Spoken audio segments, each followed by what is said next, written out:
muling umuugong ang pangalan ni Rhea Atayde, ngunit hindi dahil sa bagong proyekto o tagumpay, kundi dahil sa malalim na sakit na kanyang dinadala, isang sakit na halos ikahina ng kanyang loob at ikahinagpis ng buong pamilya.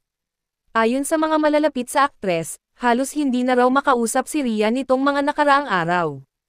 Ang dating masigla at palangiting anak ni Sylvia Sanchez ay tila unti-unti nang nauubos ng lungkot, dala ng mga pangyayaring kinasangkutan nila ni Zanjo Marudo, ang lalaking minsang minahal niya ng buong buo, ngunit ngayon ay siyang dahilan ng kanyang pagdurusa.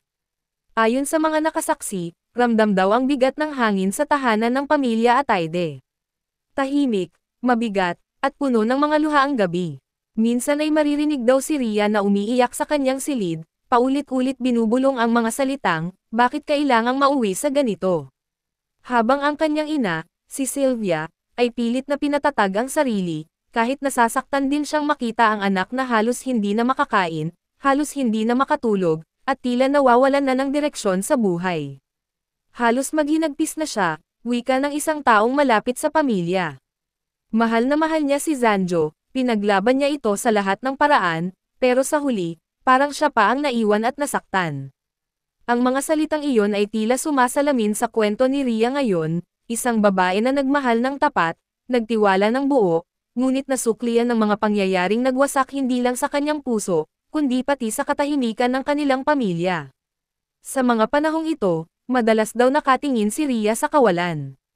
Wala na ang dating sigla, ang dating lakas ng loob. Ang bawat ngiti niya ngayon ay pilit na lamang, parang maskarang itinataas sa harap ng mga kamera para lang hindi mahalatang durog na siya sa loob. At ang mas masakit pa, ay hindi lamang siya ang nasasaktan, kundi pati ang mga taong nagmamahal sa kanya.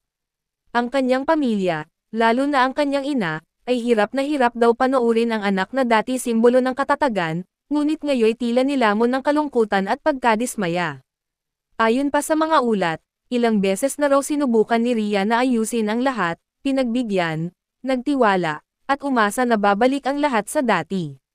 Ngunit sa huli, tila napagod na rin siya.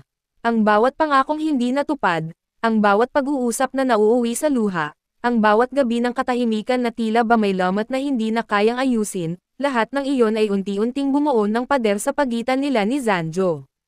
At nang dumating ang araw na iyon, tuluyan nang bumigay ang kanyang puso. Sa social media, napansin ng mga tagahanga ang pagbabago sa mga post ni Rhea. Wala na ang mga masayang litrato nilang magkasama. Wala na rin ang mga caption na puno ng pagmamahalan.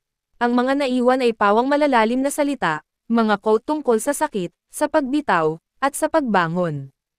Isa nga sa kanyang ipinost kamakailan ay nagsabing, minsan, kailangan mong masaktan ng todo para matutunan mong hindi lahat ng pag-ibig ay para sa habang buhay.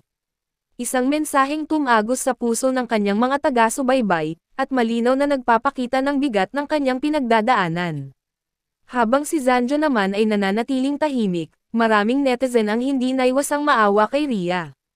Ang ilan ay nagsabing, ang sakit siguro noon, kung sino pa ang totoo, siya pa ang nasaktan.